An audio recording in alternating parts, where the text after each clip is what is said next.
So another show that made the top 13 was Methos, which we sometimes refer to as Meatloaf.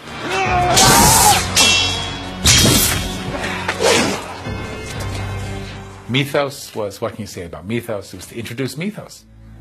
Mi casa è su casa. Methos?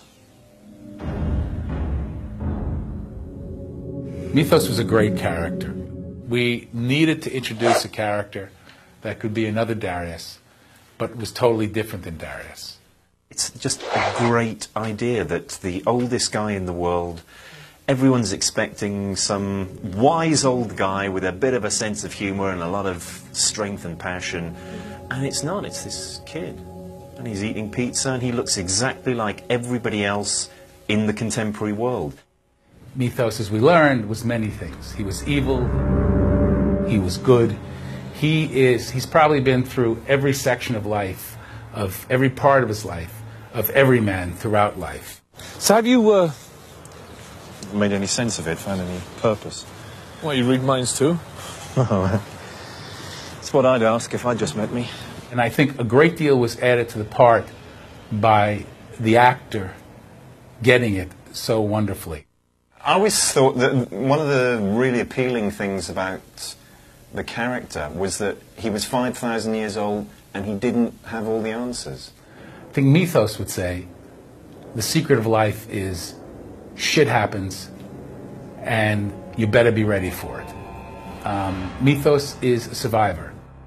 I don't have any evidence from him that he has any belief in the hereafter, and he seems very unwilling to die. You've been out of the game too long. That seems to me a key thing, that his deep down core belief is that when you go, it's over. He was great fun to write. You never knew what he would do. And his motives clearly weren't always on the surface. Live Highlander. I very much had the feeling in that first episode that he had a death wish, that he was just tired and had in some way been looking for someone to take the pain away from him. And Duncan MacLeod was clearly the guy he'd chosen. When you're looking for an older man, you're looking for a 5,000-year-old immortal who has done everything, seen everything, you tend to think of, this kind of guy. And we decided, no, that's not the kind of guy it should be. It needs to be somebody who's young, who's hip. It was much cooler to cast against type, as it frequently is. We did a general casting in London for Methos. I believe we wanted him to come from London, and because he was an important character, that tape made the rounds. We sat there looking at him, and there were some disagreements. There were other people on the tape. There were a lot of, there were these guys who were on the tape, and there were a couple of other young guys, and then there was Peter, and I took a look at him and I said, this is the guy. I got sent this script and I read it, and it was about people that lived forever, and this guy that had been around for 5,000 years and claimed to have been on stage with the Rolling Stones and Julius Caesar. I mean, I thought the whole thing was ridiculous and bizarre. I remember there was a choice between a number of actors, and Bill Panzer decided on Peter Winfield. And he was totally, completely, utterly right. Because there can be only one. After the first show's airing, I remember going into Peter's trailer and reading some of the feedback to him, and I think he was pretty knocked out too. Ever a character matched a part and could bring life to a part and could get a part, because Peter had done many things in his life. Besides being an actor, he left medical school in the last year of medical school to become an actor. So he had done many things. He had experienced and looked at life in a lot of different ways and a lot of different directions. So he was great for the part. Peter turned out to be a great blessing. He's a terrific guy, and you like him, we like him, the rest of the cast likes him. He's a terrific worker. It it was another stroke of that Highlander luck that we all talk about. 2. Ready? Act! Yeah, in the Methos episode, we had a fight between MacLeod and Callis in the 1920s that took place in a sort of a ballroom situation. And the first thing that I noticed when we went in there to scout the location is that in the main ballroom there are about a half a dozen very, very big crystal chandeliers hanging from the ceiling. And when you're working with swords, you've got to understand how much the sword extends your reach. So if you're looking for ceiling height, you have to stand there like this with the sword and measure it from the sword tip 3 feet above your head. And we were well within striking distance, so these are 250-year-old chandeliers. I'm not going to start trashing them. So I had choreographed the fight so that it wended its way in between the chandeliers, so that when we were directly under the chandeliers, the cuts were coming to the side. And once we cleared each chandelier, then the cuts could come overhead again. So it meant that the fight had to be positioned very, very precisely in its execution. So when we came on the day to film the thing, I walked on the set and I'm looking at the crystal chandeliers, and I step into the ballroom and I think we can walk something like this. And some beggar had waxed the floor. And this is a parquet wood floor, so and we're in an old French chateau, so it's not, you can't do the traditional thing of pouring Coke on the floor and letting it sticky up. And even with the grippers on the shoes, it was basically a skating rink. So we thought to ourselves, well, what are we going to do here? This can be really, really dangerous, apart from the fact of sliding and trashing the chandeliers. We can kill ourselves.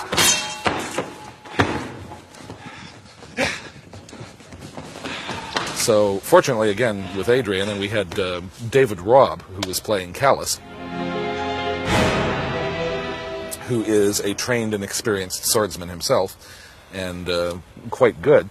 So we thought, well, instead of trying to fight this, and it being obvious that we're going to try and fight this, let's just go with it. So that's where that run towards each other, and Adrian drops to his knees, and they just slide past each other, cutting as they go, came from. It was sort of the alternative to re-choreographing the whole bloody fight that morning, which would have been ridiculous to even consider.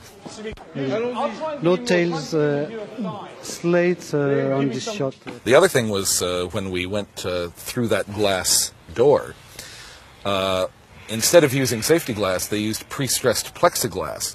And as the stuntman went backwards through the glass door, the plexiglass flexed in and then snapped back to its original state, and it grabbed him behind the knee. So halfway through the door, he sort of lost his balance. He was all right, but it was sort of an interesting fight all the way around in terms of the environment conspiring against you. The role of Richie on Highlander, when I went up for it, it was really just another audition in a long series of auditions that somebody who's a young actor in this town goes out on. And I really never gave it much thought after that. I did know that it was a long-term job and it was out of the country, and I thought it would be very exciting. I didn't think on paper I was so right for it. The casting, though, went on for about 2 months, and after a couple of auditions and not hearing for a month, I never gave it a second thought. And then, and I had screen tested at that point, never gave it a thought, and then I got a call one day and said, you know, Bill Panzer wants to meet you tomorrow. And I went in, and I was the only guy. So I was a bit nervous, and the sides were different, the material was different. And we read, and Bill focused, and the casting directors focused with me on bringing the humor to the scene. And I found out within 20 minutes that I got it, and it was one of the most exciting moments of my life.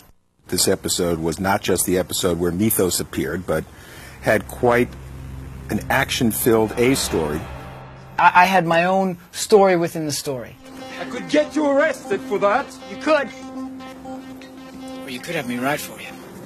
So even though I was only working maybe 2 or 3 days of the episode, it was still, it was all about the character of Richie.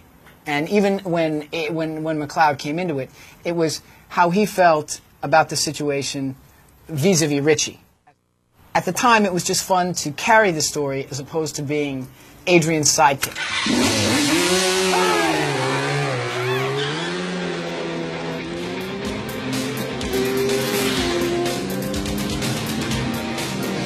We used a lot of stunt drivers. We used a bunch of guys that we filmed, created our own race. And we also used stock footage from other races because we couldn't, you need to get 10,000 people sitting in the stands. It's not so easy to do on a TV budget. I mean, those bikes are so big and so heavy. They're like horses, but motorcycles. They're huge. And the guys who were doubling for us were professional motocross racers.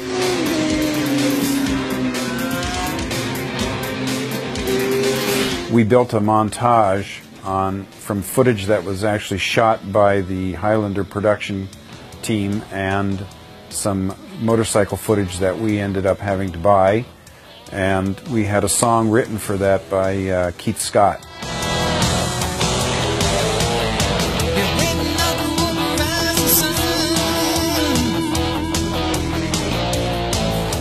That's always fun to do a little musical interlude.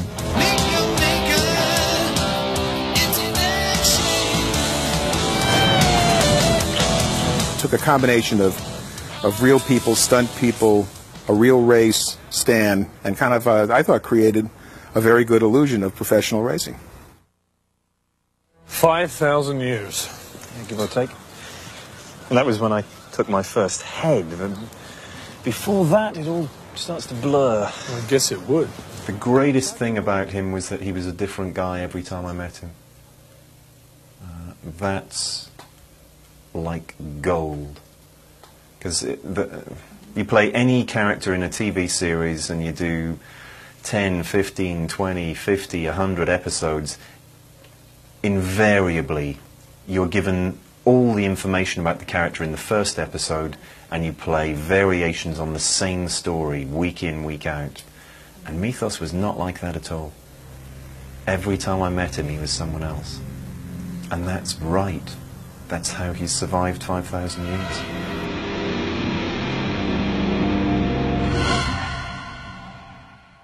When they first created the storyline for season 3, we'll bring in this 5,000-year-old guy, even though they had fundamentally good seeds for the character, that he wouldn't be 60 and with a white beard.